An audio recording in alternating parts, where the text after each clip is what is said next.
Freedom from hunger and thirst. This means animals should have a nutritional diet suited to their species and access to fresh drinking water. Freedom from discomfort. This means animals should be provided with soft, clean substrate and material for resting. Freedom from pain, injury or disease. This means animals should be treated with care for any injury or medical conditions. It also means they should be given preventative healthcare measures such as worming treatment, dental care, and hoof or nail trimming. Freedom from fear and distress. This means animals should have a place in the enclosure away from the public eye or other animals. Freedom to express natural behaviours. This means animal enclosures should mimic their natural habitat as closely as possible, and that they should have the space and enrichment to be able to display their natural behaviour. How do they affect today's legislations? They were the basic building blocks that formed today's legislation. Legislations zoos must abide by. The Zoo Licensing Act 1981 means zoos must have a license from local authorities. This act is to help ensure public safety, animal welfare and health, and to help with education and conservation. The Secretary of State Standards of Modern Zoo Practice. This can be abbreviated into SSSMZP. It details a minimum list of standards which zoos must abide by. The Bali Directive. This allows for easier movement between zoos and other approved institutes. It also allows animals to spend less time in quarantine. The Animal Welfare Act 2006. This act helps to protect prey animals, specifically vertebrates, from being fed alive to predators. The EC Zoo Directive. This ensures zoos have all the proper licensing and are inspected to ensure that animal welfare is high and well maintained.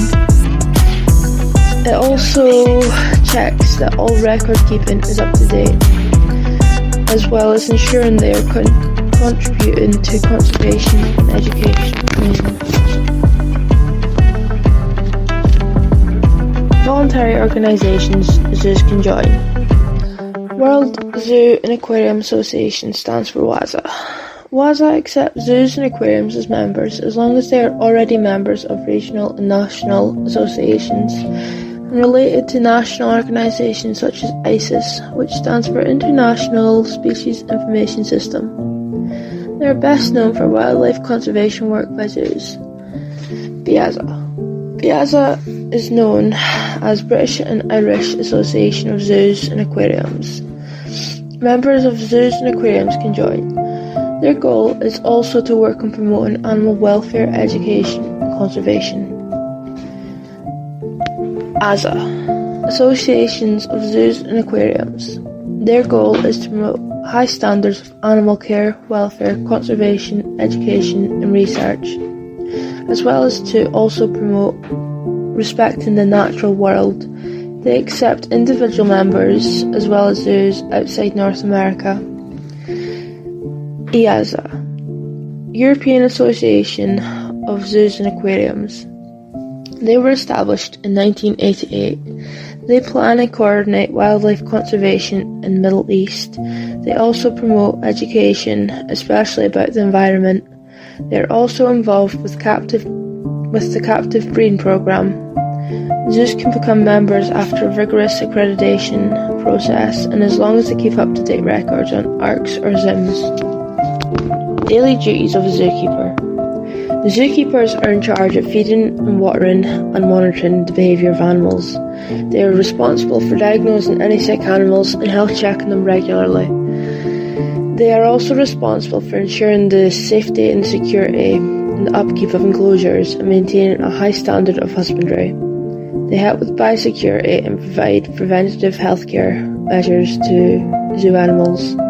They also help vets with the reproductive management and animal ID, as well as training the next generation of vets, volunteers, keepers and students. Lastly, they also help train animals.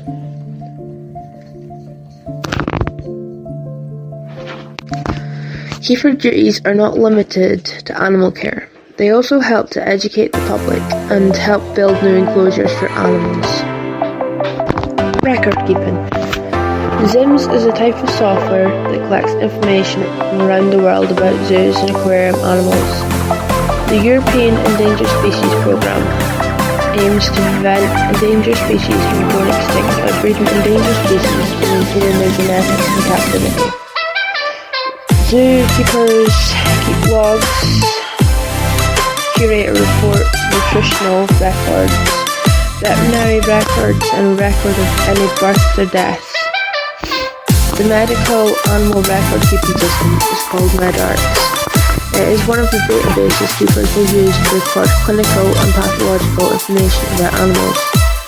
Keepers and stud bookkeepers will also record genetic information, population size, growth rate, gender, age pyramid, and mortality parameters to survey the genetic fitness of a species of animals in a single population analysis. Record keeping system, which is also known as SPARKS. Environmental factors and behaviours that signify good and bad animal welfare. Bad welfare examples would be depressed animals, displaying unnatural stress behaviour, unclean enclosures, and enclosures that do not meet animals' needs, they don't mimic the natural habitat. Enclosures no enrichment does not suit the species. Ill and injured animals, no access to water or a dirty water supply in enclosures, and unsuitable food to the animal, e.g. mouldy food or food that doesn't suit the species. So like a carnivore, you wouldn't give a carnivore vegetables because they eat meat. Environmental and behavioural factors that signify good animal welfare would be animals displaying their natural behaviours, enclosures are clean and the enclosure mimics the natural environment. Enclosures should also have enrichment suited to the animal species. They have easy access to fresh clean water and the food is suited to the animal.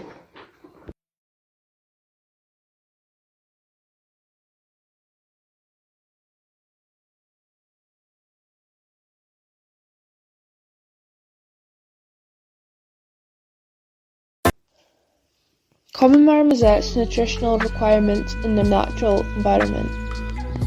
A common marmoset is a herbivore. This means that they will eat plant materials such as fruit, veg, tree saps, and nectars.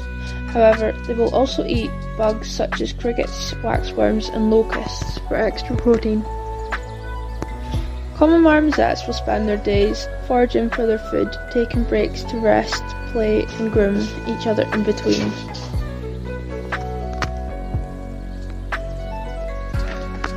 Common marmosets' nutritional requirements in captivity.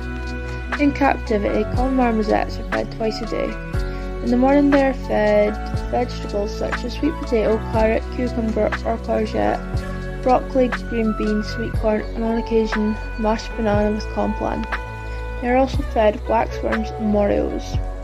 In the afternoon, they are fed fruits such as apple, pear, plum, grape, banana, and Arabic gum. And on occasion they can have melon, berries, mango, papaya, and bugs such as locusts, cockroaches, and crickets. Food presentation strategies used for common marmosets when in captivity, and the rationale behind this. The common marmosets are fed at 11 a.m. and 2 p.m. They are fed veg with bugs in the morning, and then fruit with bugs in the afternoon. Bugs are placed on accessible perches or hand-fed to the common marmosets. The fruit and veg is also divided up and scattered into different feeding shelves. They will also get Arabic gum in hanging feeders and over the trees on the outdoor enclosure. They are fed like this to allow them to display their natural foraging behaviours, and the Arabic gum on the trees and in the feeders allows them to display natural behaviours. Common marmosets have fast metabolism, so by feeding them multiple times a day during the day, this stops them from getting hungry if that eat all the food in one sitting or having to ration the food themselves throughout the day. How do the food types and presentation strategies adopted replicate or replace the common marmosets' wild feeding behaviours? Food being presented at different times of the day allows the common marmosets to forage throughout the day, taking breaks in between to display other natural behaviours like resting, playing or grooming. The gum feeders also allow them to mimic natural behaviours they would display in the wild. The causes and preventions of uncharacteristic behaviours in zoo animals. For this part, we had to choose a herbivore and a carnivore. I chose a giraffe and a European brown bear. Giraffe is a herbivorous mammal that eats leaves and twigs in the wild and browses in a concentrated feed in captivity.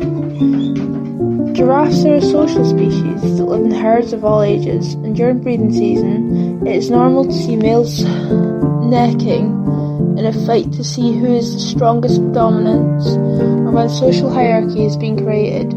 Males will also court females with head rubbing, licking, and vocalizations. European brown bears are a crepuscular species who will forage over a wide distance, eat vegetation such as grasses, fruits, fungi, nuts, and flowers. However, they will mainly predate smaller animals and consume the carrion of other species. In herbivores and carnivores, factors such as poor welfare, boredom, frustration, stress, and the inability to display natural behaviours can cause animals to display uncharacteristic behaviours. They can also display these behaviours if enclosures lack space, social interaction, and natural enrichment, as well as if the animal lacks physical and mental stimulation. How does hand rearing impact the display of uncharacteristic behaviours? Hand rearing primates can have a negative impact on their social skills and group integration, as they have a harder time being accepted back into the group if they've been orphaned, abandoned, or hand-reared. Hand-reared animals may also not develop all their natural instincts as they would if they were parent-reared. Hand-reared animals may lack fear for humans, leading to aggression or other uncharacteristic behaviours such as pining for human attention. Uncharacteristic behaviours in giraffes. Giraffes may develop selective feeding, as most of their diet in captivity includes concentrated feedstuff. This is consumed quickly and does not provide much oral stimulation for them.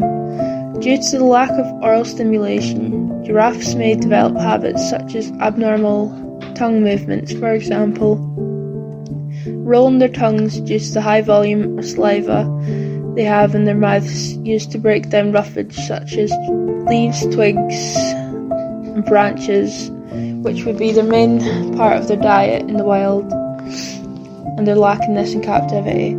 Giraffes also are prone to overgrown hooves and stereotypical pacing from lack of space and stimulation. They've also been known to come up to the edge of their enclosure to see visitors, instead of being cautious of them like they would in the wild. Uncharacteristic behaviours in the European brown bear. European brown bears are prone to pacing, diving, and self-mutilation. This is due to the lack of stimulation and the lack of space for foraging. More uncharacteristic behaviours for the European brown bear include tongue licking, self-licking, and jaw clamping. They will also toss and sway their heads. What methods are employed to prevent animals displaying uncharacteristic behaviours in captivity? The keepers provide animals with the correct size of enclosures. They provide the correct nutritional diet suited to the individual species. They also set the animal's diet out in a way that allows them to forage and hunt as they would in the wild. Keepers also provide the captive animals with regular enrichment suited to the species' needs in their care. They provide the animal with a clean and hygienic enclosure built to mimic their natural habitat. They also ensure the welfare standards are high and the animals are free of stress. And for socializing species, such as many parrot species, keepers ensure that they are not housed in an enclosure alone. This also allows them to socialize, which is one of their basic needs. What is an ethogram? An ethogram is a way to record animal behaviours and activity levels over a set period of time. It is useful because it helps researchers, vet staff, and keepers monitor any behaviour changes, as they can compare previous ethograms and alert keepers to any illnesses animals may have. A comparison of ethograms before and after enrichment was added.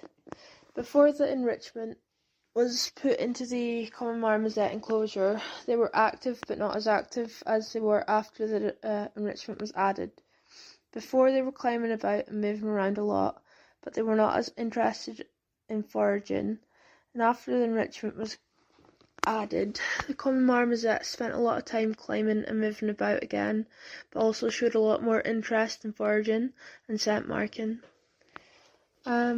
They also rested a lot more before the enrichment was added. What did I find with the welfare sheet? I found that the common marmoset's basic needs had been met, any maintenance concerns have been addressed.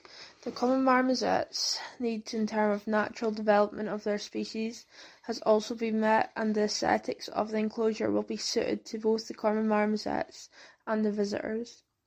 I have also concluded that this enclosure is suitable for the marmosets.